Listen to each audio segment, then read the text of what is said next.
वन्देऽहं श्रीगुरो श्रीयुतापदकमलं श्रीगुरून् वैष्णवांश्च श्रीरूपं साग्रजातं सहगना रघुनाथान्वितं तं सजीवं सादवैतं सावधूतं परिजनासहितं कृष्णचैतन्यदेवं श्रीराधा कृष्णपादा सहगना ललिता श्रीविशाखान्वितांश्च नमः ॐ विष्णुपदाय कृष्णपृष्ठाय भूतले श्रीमते भक्तिवेदांत स्वामिनिति नामिने नमस्ते सरस्वते देवी गौरवाणी प्रचारिणे निरविशेष शून्यवादी पाश्चात्य देशतारिणे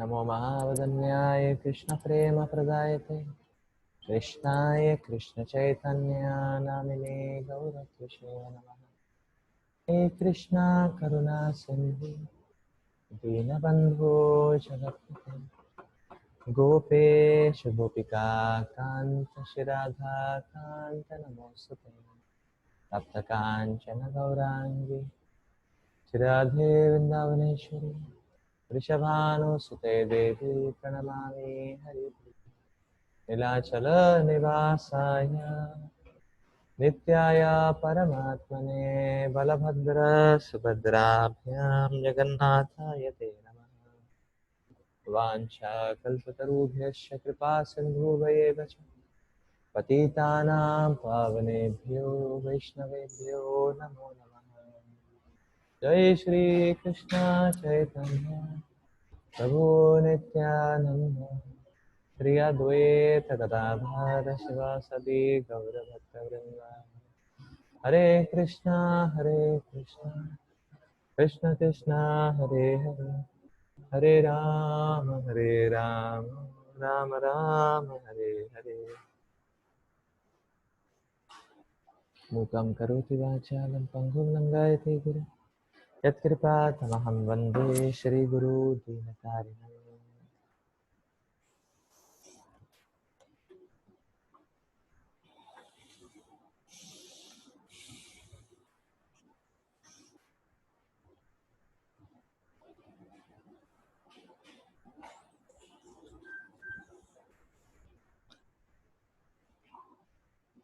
725 today.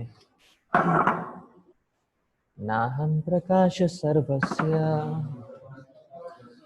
Yogmaya समावृतः मूढोऽयं नाभिजानाति loco मामजमव्ययम् I am never manifest to the foolish and the unintelligent.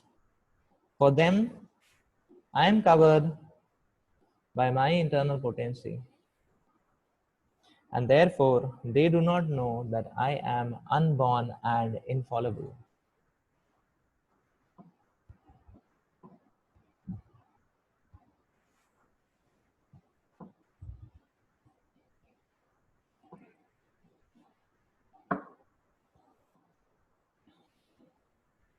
It may be argued that since Krishna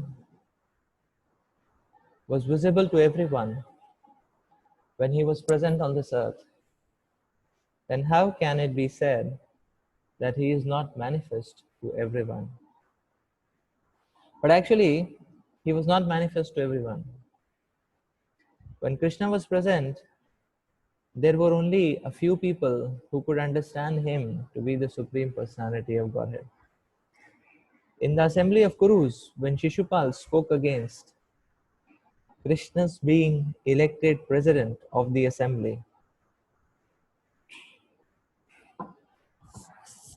Bhishma supported him and proclaimed him to be the Supreme Lord. Similarly, the Pandavas and a few others knew that he was the Supreme, but not everyone. He was not revealed to the non-devotees and the common man. Therefore, in the Bhagavad Gita, Krishna says that but for his pure devotees, all men consider him to be like themselves. He was manifest only to his devotees as the reservoir of all pleasure. But to others, to unintelligent non devotees, he was covered by his internal potency. In the prayers of Kunti in the Srimad Bhagavatam 1:8-19, it is said that the Lord is covered by the curtain of Yogamaya, and thus ordinary people cannot understand him. This Yogamaya curtain is also confirmed in Sri Ishopanishad Mantra 15, in which the devotee prays हिरण्मयेन पात्रेण सत्यास्यापि हितन्मुखम् तत्त्वं पूषम् अपावृणो सत्यधर्माय दृष्टये sorry. O my Lord, you are the maintainer of the entire universe, and devotional service to you is the highest religious principle. Therefore, I pray that you will also maintain me. Your transcendental form is covered by the Yoga Maya. The Brahmajyoti is the covering of the internal potency. May you kindly remove the glowing effulgence that impedes my seeing your Satchit Ananda Vigraha, your eternal form of bliss and knowledge.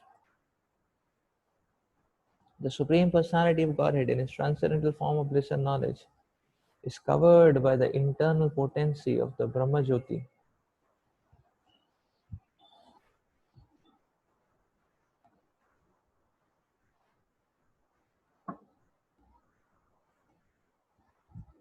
And the less intelligent and personless cannot see the Supreme on this account. Also, in the Shrimad Bhagavatam 10:14-7, there is this prayer by Brahma.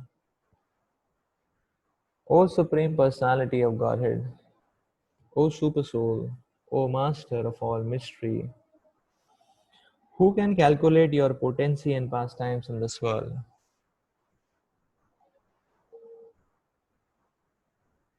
You are always expanding your internal potency, and therefore no one can understand you. Learned scientists and learned scholars can examine the atomic constitution of the material world or even the planets, but still they are unable to calculate your energy and potency. Although you are present before them, the Supreme Personality of Godhead, Lord Krishna, is not only the unborn but also Abhyaya, inexhaustible. His eternal form is bliss and knowledge, and his energies are all inexhaustible.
Srila Prabhupada begins with the question that yes, the Supreme Lord is saying that He is not manifest to the foolish and the unintelligent. But the Lord had appeared on this planet Earth.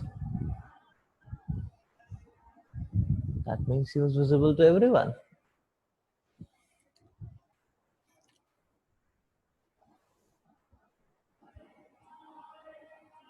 So where is this? Where lies this? The reconciliation of this paradox. The Lord was manifest to everyone, and then He is not manifest to everyone.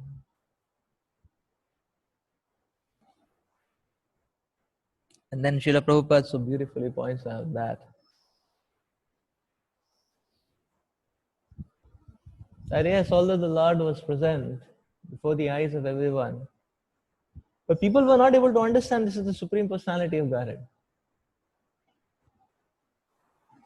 And Prabhupada explained, therefore, very few people were able to understand. Bhishmadev knew, the Pandavas knew, very few devotees knew. For others, they were not even able to understand that the Supreme Lord is present, although He was present in front of them and although He was performing His pastimes.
Now one can say this is surprising.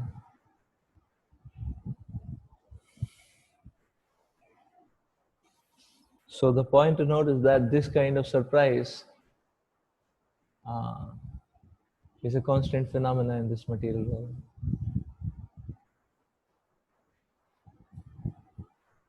Why? Because the Lord is present everywhere in this material world. The Lord is maneuvering and controlling everything in this material world.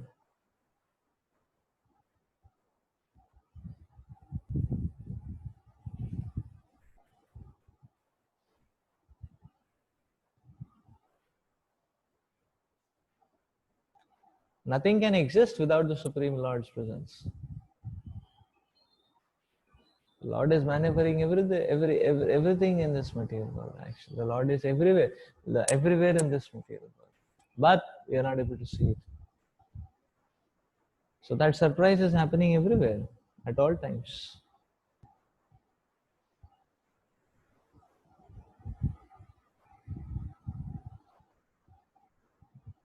In the same way, the Lord is enacting His pastimes everywhere in this world.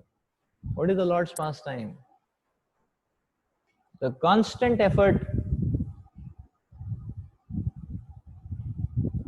to expose the illusion and the futility of this world and to help living entities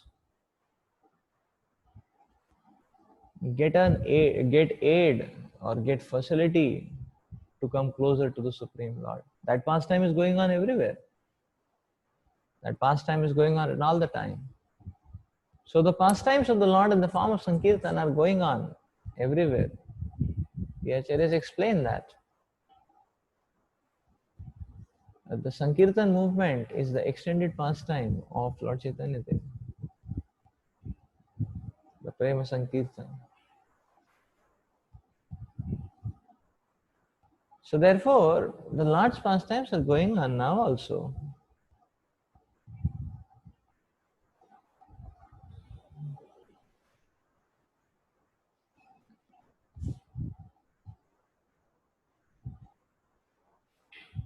The Lord's pastime is going on now also. The Lord's pastime is going on all the time actually. But we are not able to see it. But we are not able to see it.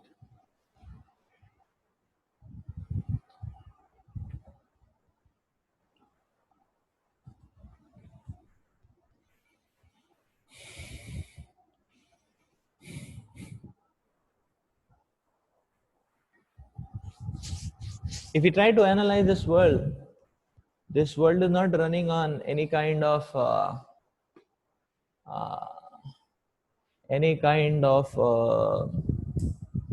negative drives or any kind of anarthas. Anarthas don't drive this world actually. Anarthas only destroy the world actually. So sometimes people think that okay, the notion of success is being passionate and being aggressive, and that's what people think actually. But this drive of lust and greed, that is not sustaining this world. What does this drive of lust and greed does? It's not that this lust and greed is driving the world not to move forward. This drive of lust and greed is only destroying, crushing the world. Nothing else it is doing.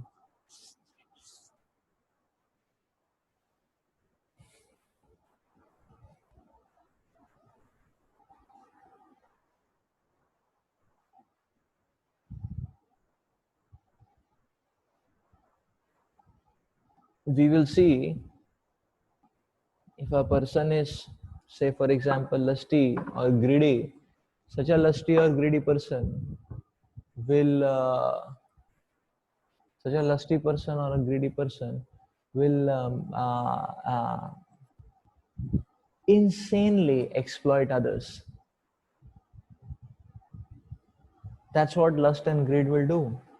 If it is beyond control, then the person goes insane. The person goes insane in trying to exploit others. So, so now the point is this: that now this person, he is channelizing his lust and greed, and he is insanely exploiting others. So, what is the net effect? There is gruesome exploitation going on. That means the people who are getting victimized by the exploitation, there is nothing constructive happening in their lives. It's only destructive which is happening in their lives.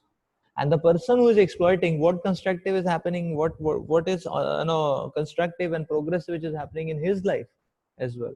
He is getting into deeper and deeper delusion. He is getting into deeper and deeper delusion.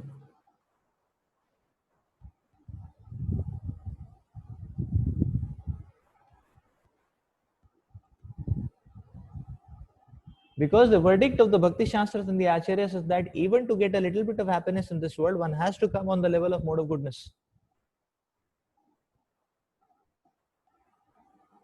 There is no question of happiness in the mode of passion and ignorance.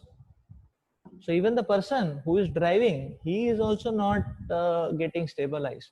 That means that where is this world being driven, being moving forward by this drive of aggressiveness or passion? The world is only getting destroyed, and therefore we can see the person who is lusty or greedy, anger is a byproduct as well. So such a person who is being driven by another like this, even such a person, we see he becomes more agitated, he becomes more restless, he becomes more animalistic, he becomes more insecure. That's what happens to him. And therefore such a person is very, very miserable. So the point is this, where does a materialistic mindset drive the progress of this world? That's a big question to ask. It's a hoax which people say that material ambitions, material desires can actually propel the world forward. No, the world is not getting propelled forward by these material desires. These material desires are only spoiling the whole show for anyone. If we try to see,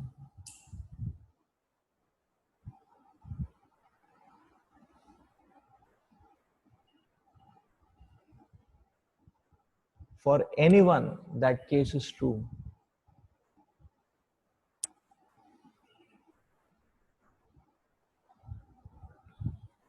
So owing to these, or owing to this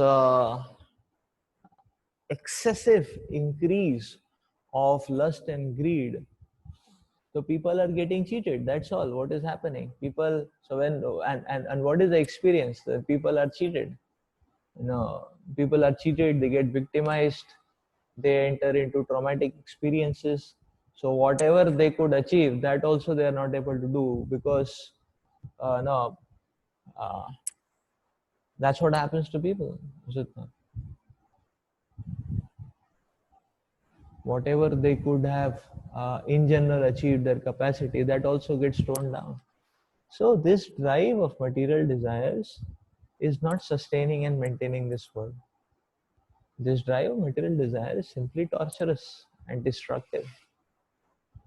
If we try to analyze the world around us, we can see that the world is being maintained because of the presence of the world is being maintained because of the presence of divine qualities and divine traits which become visible here and there in this world. We can try to analyze our own lives. What is inspirational? What is motivational to us? What gives us the strength to drive forward?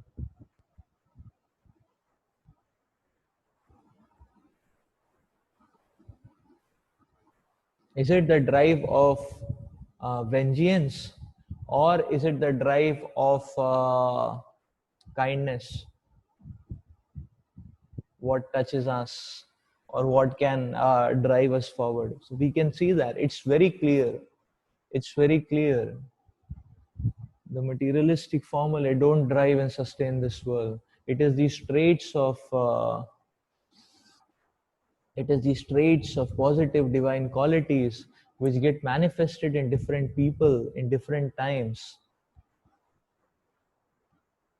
which is what is sustaining the world, which is what is making the world move forward.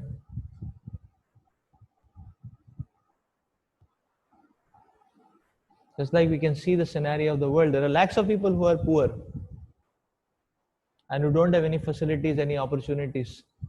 But then Krishna is so merciful. Krishna has inspired so many people, that Krishna has inspired some people in this world that they feel for others, or at least they feel for some time.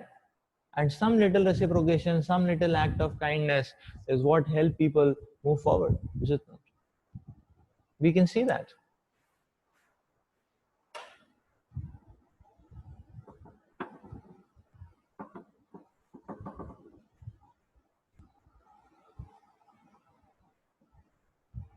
It is so crystal clear.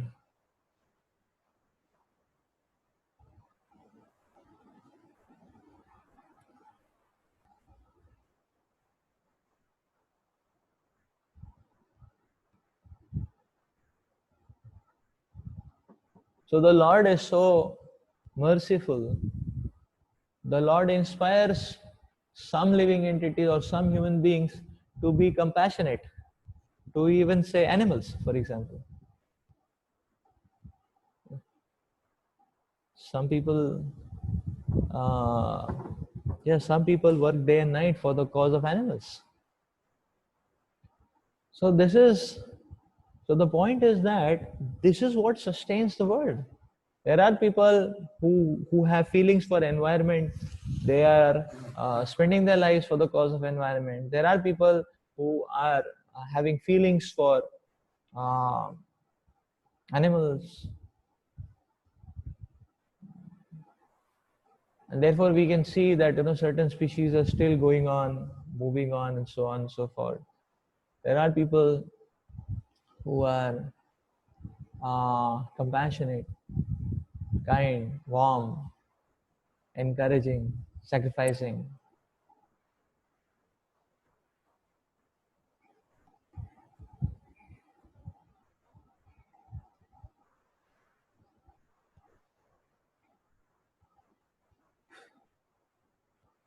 Now we may say that, so this way we can try to understand that this world is running on these divine qualities. There's nothing else just moving this world forward. Otherwise, this world would have been crushed. Our own lives would have been crushed. Everybody comes and just exploits. Everybody just comes and sucks the blood. Everybody comes and just hammers. How will we live?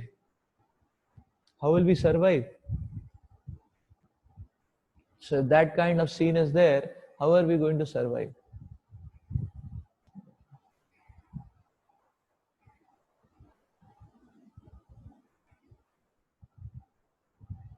So now we may say, okay, it is, but so now we may say, okay, then and how does this show that the Lord is present and it is the Lord's pastime to help the living entity which is going on?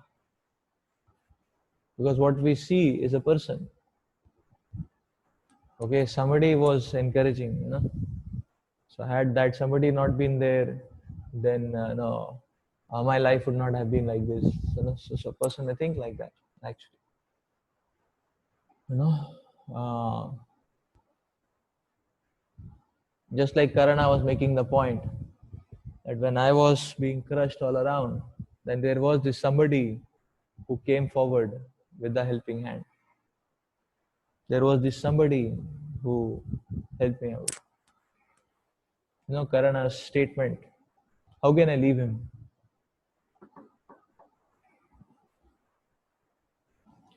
So the point is, how can I leave him? Is it not?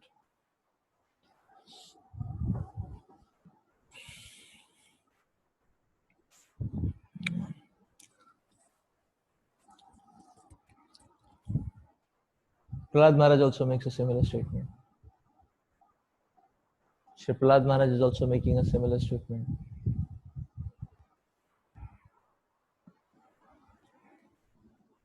And Prahlad Maharaj is saying, I was born in a demoniac family and there was this demoniac blood which was running in my veins.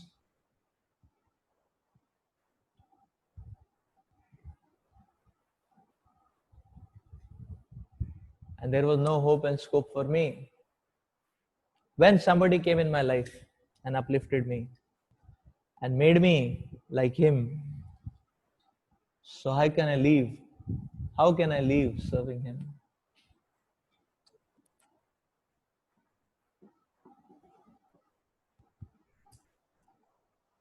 What is this verse? Hmm? Uh,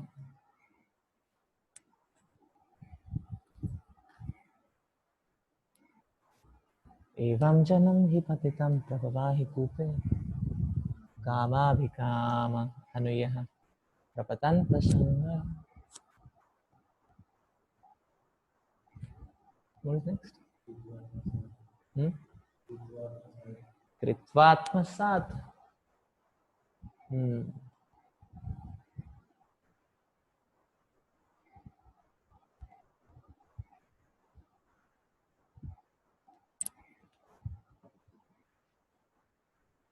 And what is the fourth line? Kritvatmasat surashina.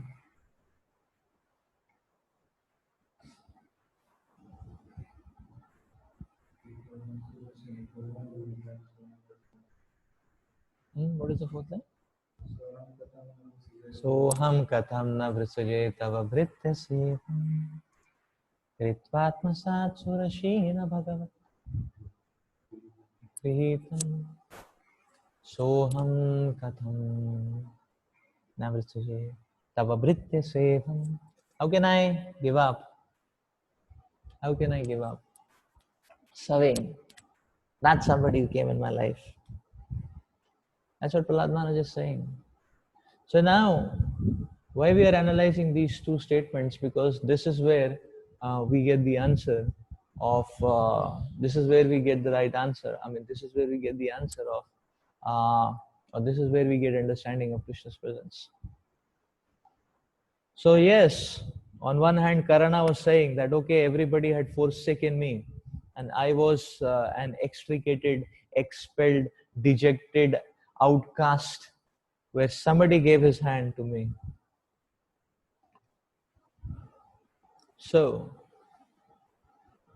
And a similar type of feeling Prahlad Maharaj is also explaining.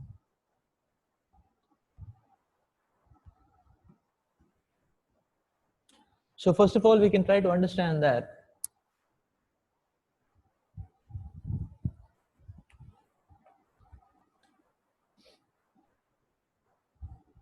many times it is not the person.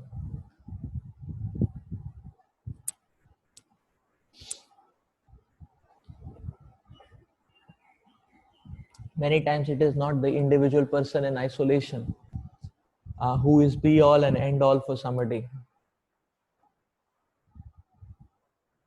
And many times it happens that the person himself may not be knowing what he did. But he just happened to give a passing by helping hand that way. And the person may not have been too serious about, being a be all, end all and everything also. He just happened to have some feeling, he just gave some support and moved on that way.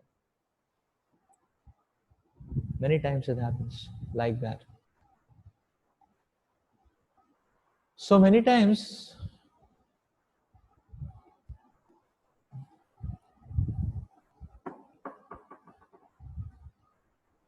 and sometimes we can understand we are expecting help and support from some avenues and we never get it.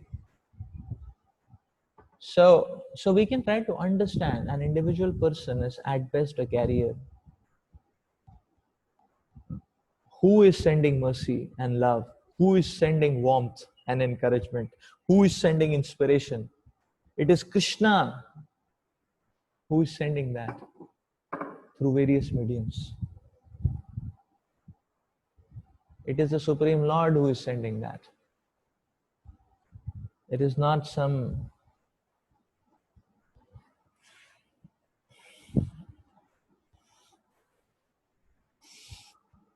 it is Krishna who is sending that. So that is the idea which we can try to understand. That's the concept which we can try to understand. So therefore we have to trace. So we have to trace. It is the Supreme Lord who is orchestrating everything actually. And that's what Kunti Devi is telling. Nato natyam dharo yataha. That beneath the curtain is the Supreme Lord. It is the Supreme Lord who is orchestrating everything. And therefore, there is no question of seeing any particular personality as be all and all. It is the Supreme Lord who is supplying. It is the Supreme Lord who is giving that encouragement. And this is not just true in a devotee's life, this is true in anybody's life. If somebody just got a feeling and he helped, but that help happened to be a powerful help. Like one is drowning, somebody gave a helping hand, he got air, he got survival. So that person may not know how big thing he did, but the person who is experiencing will be an impactful help for him. That way. But it is actually Krishna who is arranging. And Krishna can arrange through any way actually. So we can try to understand actually, because many times we can try to understand. Similarly, in the pursuit of service, in the pursuit of devotional service, we can see. Unfortunately, what may also happen is that uh, uh, we may see or experience that devotees cheating, and exploiting. We may experience insensitivity or ruthlessness on the part of devotees. It's very much possible. It's very much happening as well. So that goes to show what happened. What is what has happened actually. There are devotees. They were not supposed to be insensitive. They were not supposed to be exploitative or cheating. But that happens.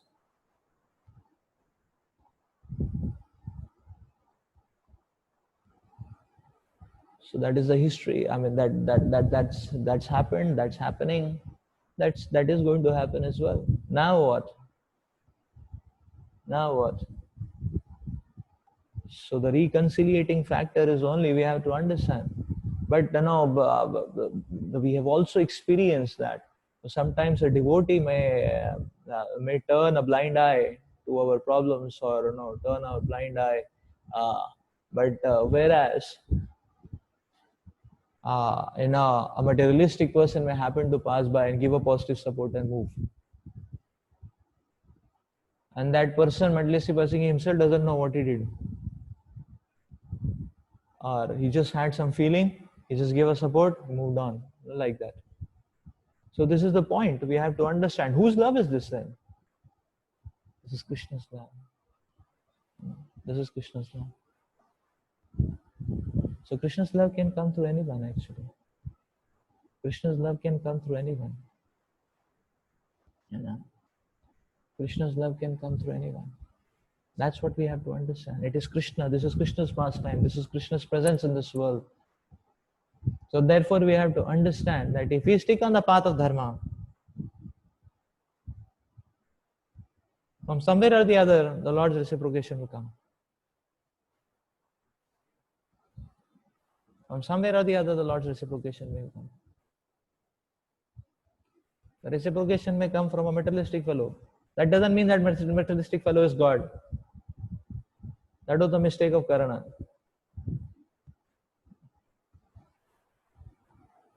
That help, support, warmth may come from somebody, who may be whatever.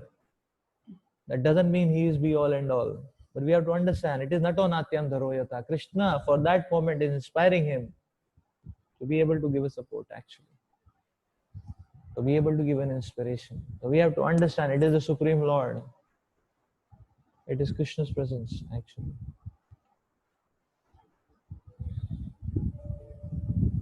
And Krishna and the Acharyas are in one line. Krishna and the Acharyas are in one line. So therefore, we can try to, we can understand actually. Sometimes, we may get help from a materialistic person. Sometimes we may get help from a younger devotee. Sometimes, anyhow, anyway. Sridhar Swami got inspiration and support seeing a lizard.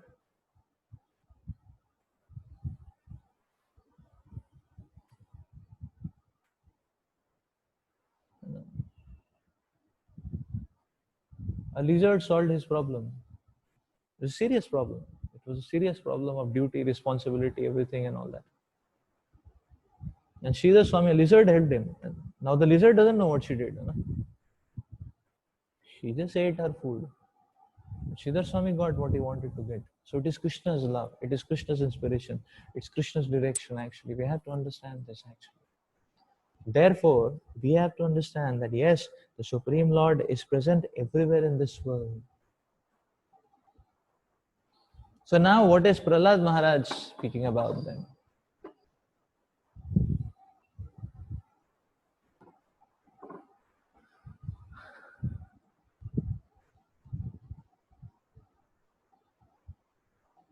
So what is Prahlad Maharaj speaking about? So Prahlad Maharaj, so now how is Prahlad Maharaj's gratitude, say for example, different from Karna's gratitude? Karna's gratitude is posting Duryodhana in place of Krishna. And Prahlad Maharaj's gratitude is posting Narada Muni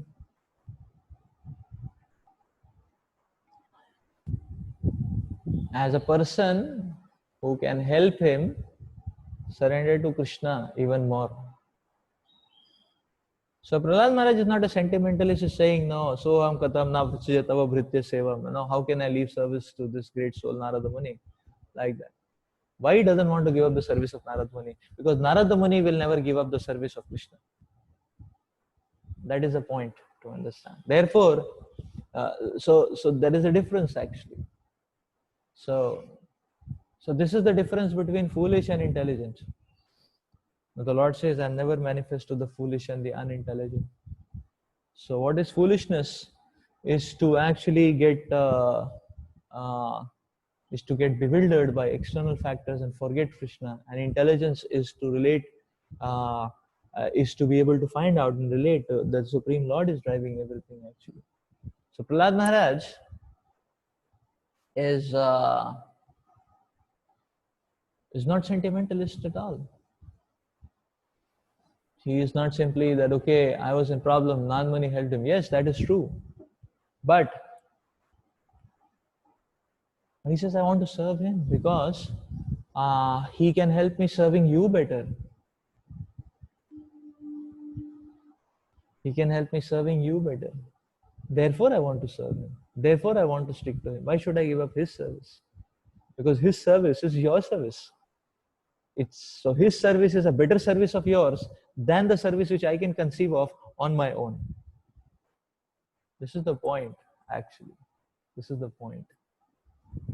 So that is Prahlad Maharaj's gratitude. So Prahlad Maharaj is very intelligent.